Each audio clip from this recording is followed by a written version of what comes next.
dans cette séance-là, on va voir le deuxième chapitre de cette partie de l'analyse génétique chez les diploïdes, qu'on va donc s'intéresser là aux gènes et aux chromosomes, donc à la relation gène-chromosome.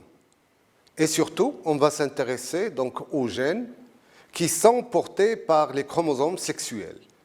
Donc on va voir comment est leur transmission d'une génération à l'autre. Donc un petit rappel sur les autosomes et sur les chromosomes sexuels. Donc qu'est-ce qu'un chromosome, qu'est-ce qu'un autochromosome, qu'est-ce qu'un chromosome sexuel?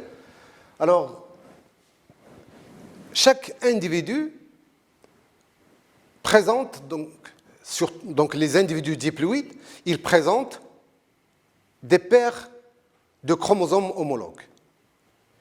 Et pour chaque paire de chromosomes homologues, l'individu hérite une copie de sa mère et une copie de son père.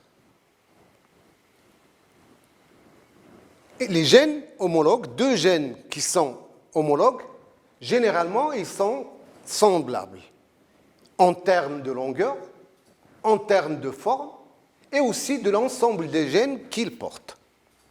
Donc, chaque chromosome a la même longueur que son homologue, a la même forme que son homologue et présente, ou bien porte les mêmes gènes que porte son homologue.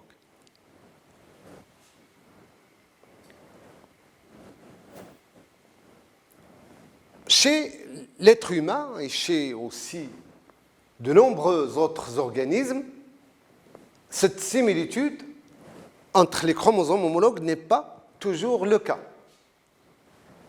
En fait, pour les chromosomes sexuels, chez ces individus-là, il n'y a pas donc, des gènes qui déterminent le sexe qui sont semblables. En fait, chez ces individus, les gènes, plutôt les chromosomes qui déterminent le sexe, sont différents. Chez l'humain, les hommes, ils ont un chromosome X et un chromosome Y. Donc, deux chromosomes sexuels, un chromosome sexuel X et un chromosome sexuel Y qui ne sont pas semblables. Alors que les femmes, ils ont deux chromosomes X qui sont bien sûr semblables.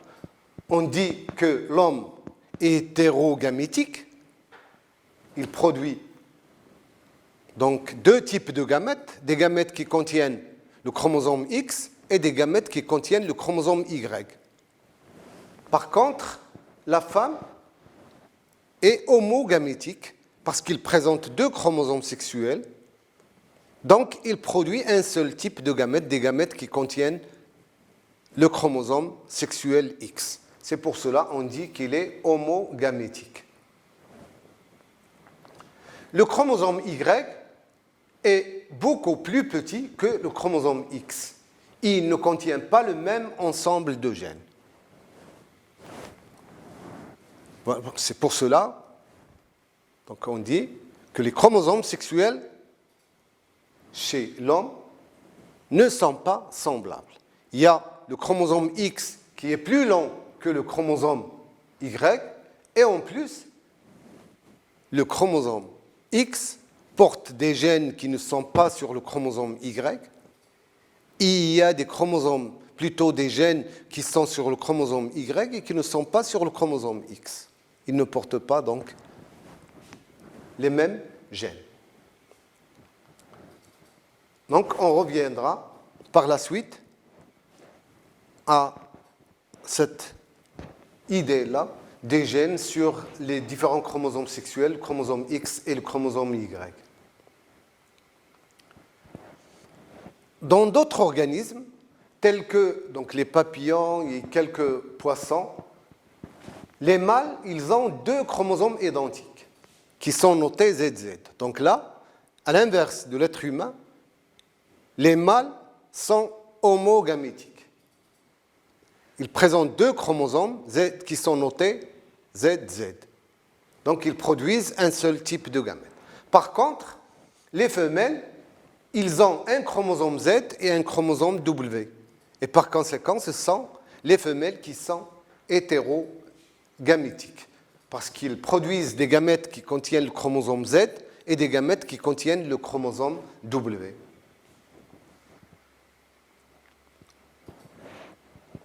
Les chromosomes donc, qui déterminent le sexe, à savoir c'est le chromosome X, le chromosome Y, ou bien le chromosome Z, ou bien le chromosome W, ces chromosomes-là, ils sont appelés les chromosomes sexuels. Ou bien encore, on les appelle les gonosomes. Et tous les autres chromosomes qui n'interviennent pas dans la détermination du sexe, on les appelle les autosomes.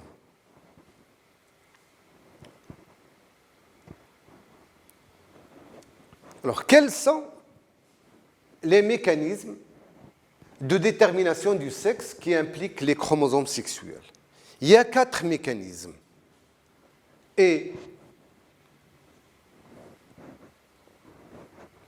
on va commencer par les mécanismes où les mâles sont hétérogamétiques, c'est-à-dire les mécanismes où les mâles produisent 2 types de gamètes. C'est le cas du mécanisme XY, le mécanisme qu'on retrouve chez l'être humain. Donc là, les femmes,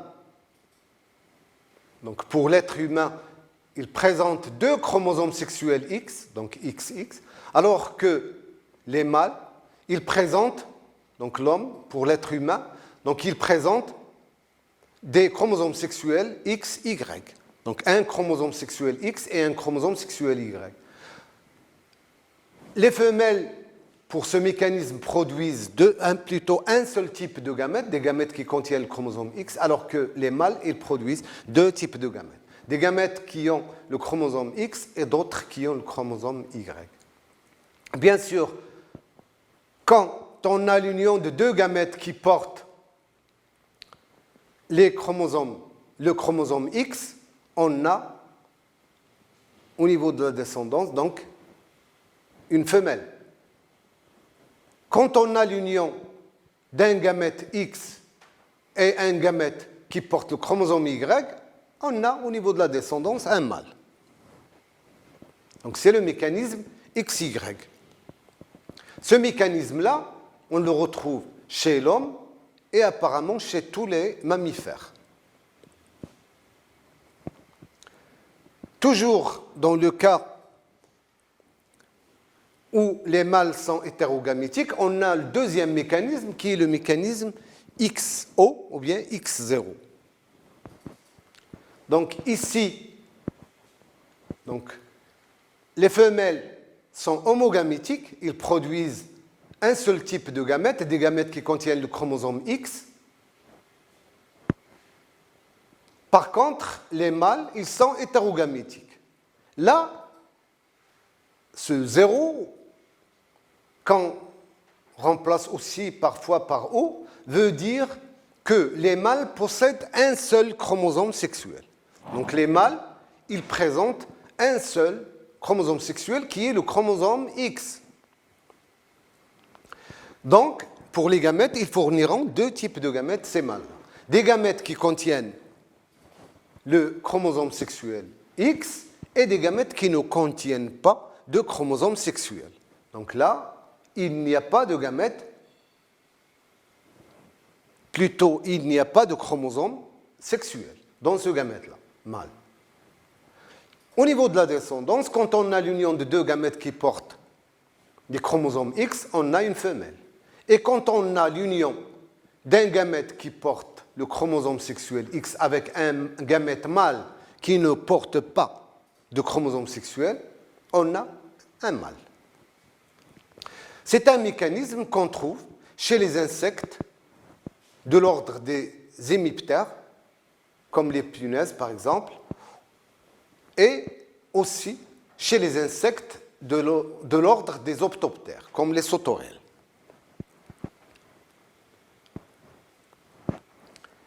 Les 2 autres mécanismes sont des mécanismes qu'on retrouve chez les individus où les femelles sont hétérogamétiques. Donc là, vous avez les femelles qui produisent deux types de gamètes et les mâles qui produisent un seul type de gamètes. Donc on a le mécanisme ZW. Pour ce mécanisme, les mâles, donc, ils sont homogamétiques, ils présentent deux chromosomes sexuels Z, ce qui fait qu'ils produisent un seul type de gamètes, des gamètes qui contiennent le chromosome sexuel Z. Par contre, les femelles, ils sont hétérogamétiques, ils produisent deux types de gamètes. Des gamètes qui contiennent le chromosome Z et des gamètes qui contiennent le chromosome W. Au niveau de la descendance, quand on a donc l'union de deux gamètes, le gamète mâle avec Z, le gamète femelle avec Z, on a donc un mâle.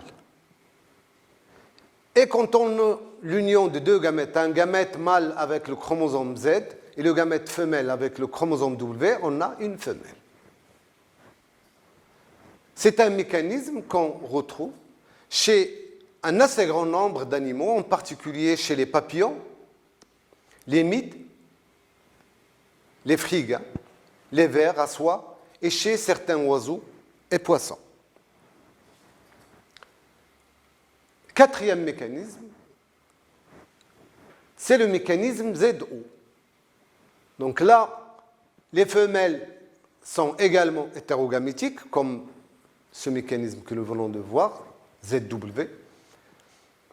Et les mâles, ils sont homogamétiques. Donc les mâles produisent des gamètes qui contiennent le chromosome sexuel Z. Par contre, les femelles, ils produisent des gamètes qui contiennent le chromosome sexuel Z et des gamètes qui ne contiennent pas de chromosome sexuel. Là aussi, le 0 ici, ou bien le O, veut dire que cet individu-là, cette femelle-là, il présente un seul chromosome sexuel, qui est le chromosome noté Z. Donc, cette femelle, il produit la moitié des gamètes qui ne contiennent pas de chromosome sexuel. Alors, quand on a l'union de ce gamète qui ne contient pas de chromosome sexuel avec un gamète mâle qui présente le chromosome sexuel Z, on a une femelle. Et quand on a l'union de ce gamète femelle Z avec un gamète mâle Z, on a un mâle. On trouve ce mécanisme chez certains animaux, comme le poulet domestique. Donc voilà pour les mécanismes qui déterminent le sexe. Là, on va passer donc à la transmission des caractères qui sont liés au sexe, c'est-à-dire à la transmission des caractères qui sont contrôlés par des gènes qui sont portés par les chromosomes sexuels. Alors on dit qu'un gène est lié au sexe quand il est localisé sur l'un des gonosomes, c'est-à-dire sur l'un des chromosomes sexuels. X ou Y chez les mammifères, le drosophile et autres. Donc c'est le cas, ici c'est le cas de déterminisme du sexe par le mécanisme XY. Et dans le cas du déterminisme du sexe par le mécanisme ZW, on a ces gènes qui sont liés au sexe, qui sont portés soit par le gène, par plutôt le chromosome Z, soit par le chromosome W, et ceci, bien sûr, chez les oiseaux et autres espèces où le sexe est déterminé par un mécanisme ZO ou ZW. Habituellement,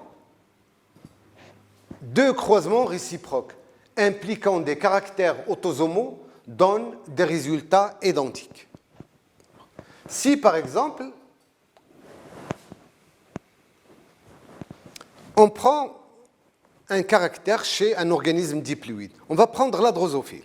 On va prendre, par exemple, le caractère couleur du corps. Couleur du corps chez la drosophile. Et on va prendre le caractère éboni. Ce caractère-là, il est contrôlé par un couple d'allèles qu'on note EB plus EB. EB plus pour l'allèle sauvage qui nous donne le corps gris. Donc c'est l'allèle sauvage qui nous donne le caractère sauvage. Et nous avons l'allèle muté, EB, qui nous donne le caractère corps éboni.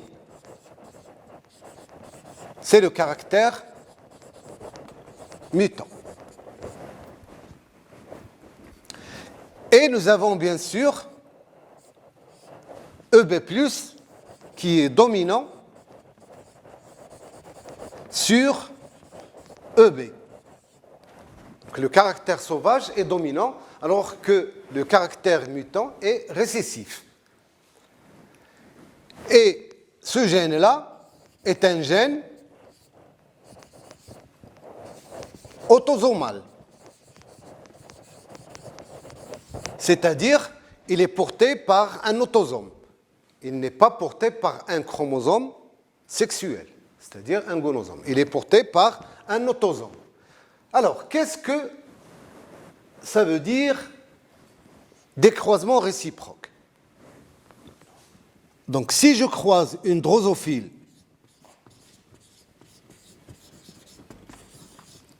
au corps gris de souche pure, donc cette souche-là, il a pour génotype EB+, EB+. Il présente un corps gris. Donc je croise avec une drosophile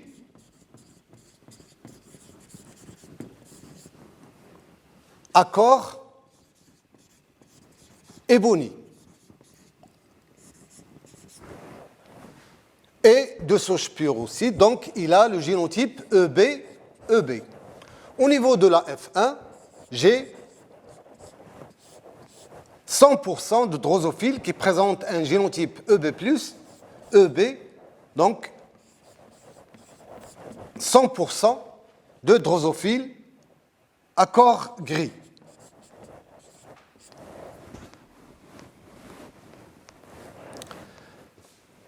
Donc, si je prends une femelle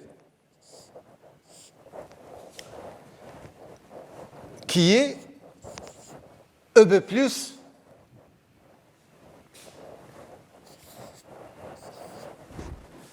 je la croise avec un mâle EB, éboni.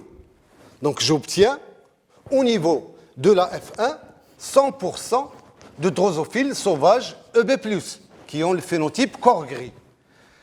Le croisement réciproque de ce croisement-là, c'est une femelle ébonie. Donc ici, il est sauvage.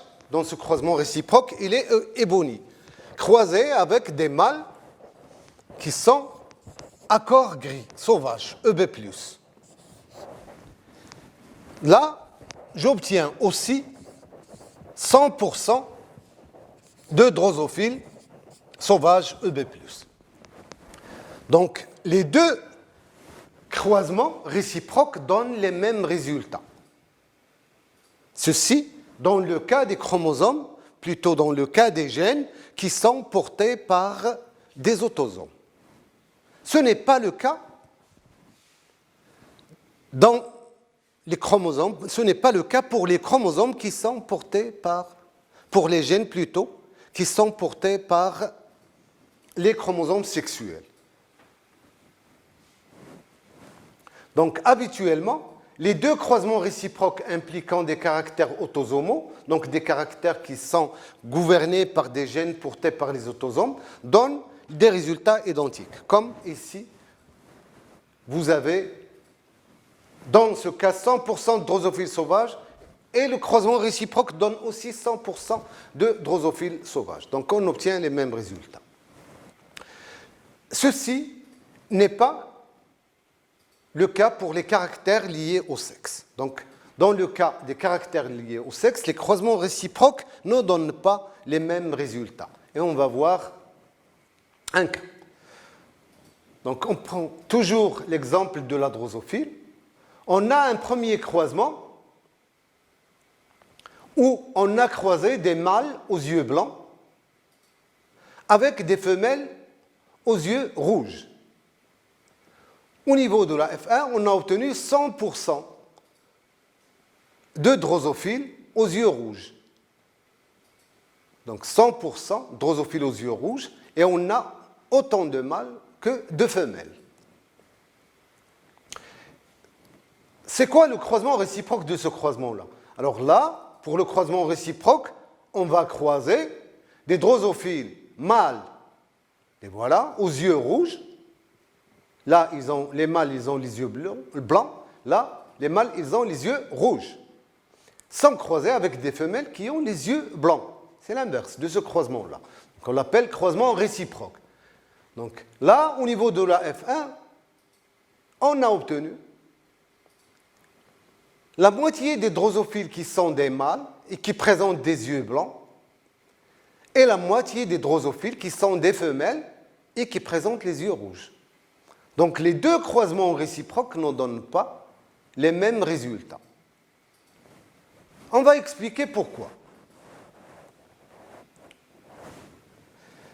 Ce caractère couleur des yeux, et surtout cette mutation yeux blancs, est gouverné par un gène qui est noté W plus W. Donc c'est un gène qui présente deux allèles, un allèle sauvage W+, qui donne le caractère sauvage yeux rouges, et l'allèle W qui donne le caractère yeux blancs. C'est le caractère mutant. Donc yeux rouges, c'est sauvage. Et yeux blancs, c'est le caractère mutant. Ce gène-là est un gène qui est porté par le chromosome X de la drosophile. Donc, lorsque j'ai croisé ces mâles aux yeux blancs, quel est leur génotype? Leur génotype, c'est X, W, Y. Donc, le mâle, il présente un chromosome X et un chromosome Y.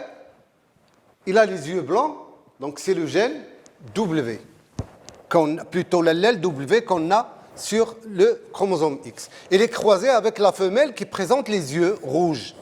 Et il est de race pure. Donc XW+, XW+.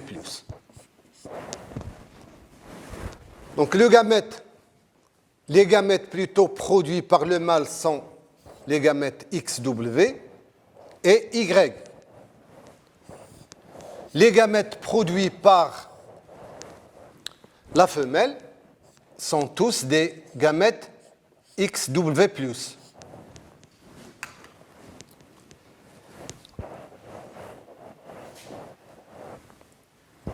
Je m'excuse, donc j'ai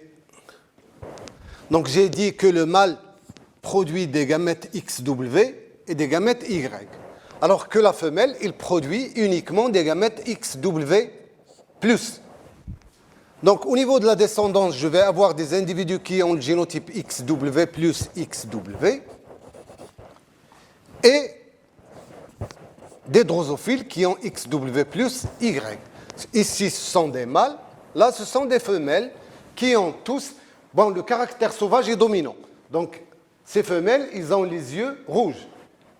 Et ces mâles aussi, ils ont les yeux rouges. Donc, j'ai, au niveau de ce croisement, au niveau de la F1 de ce croisement, 100% de drosophiles aux yeux rouges.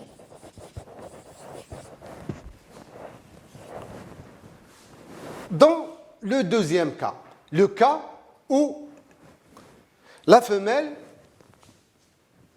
présente les yeux blancs et le mâle les yeux rouges. Donc le mâle, il présente XW plus Y comme génotype, donc les yeux rouges. Il est croisé avec une femelle aux yeux blancs de race pure, donc XW, XW. Le mâle, il va donner deux types de gamètes, XW plus et Y. La femelle, il va donner un seul type de gamètes, des gamètes qui portent un chromosome sexuel X avec l'allèle récessif W. Donc là, je vais avoir des individus qui ont XW plus XW pour le génotype. Donc ce sont des femelles aux yeux, donc W plus, XW, des femelles aux yeux rouges, des femelles aux yeux rouges. Et là, je vais avoir des individus qui ont XW, Y, donc des mâles aux yeux blancs. Voilà, donc, le deuxième croisement, qui ne me donne pas, comme le premier croisement, comme son réciproque, 100% de drosophiles sauvages, il me donne la moitié qui sont des femelles et qui présentent les yeux rouges, et la moitié qui sont des mâles et qui présentent les yeux blancs.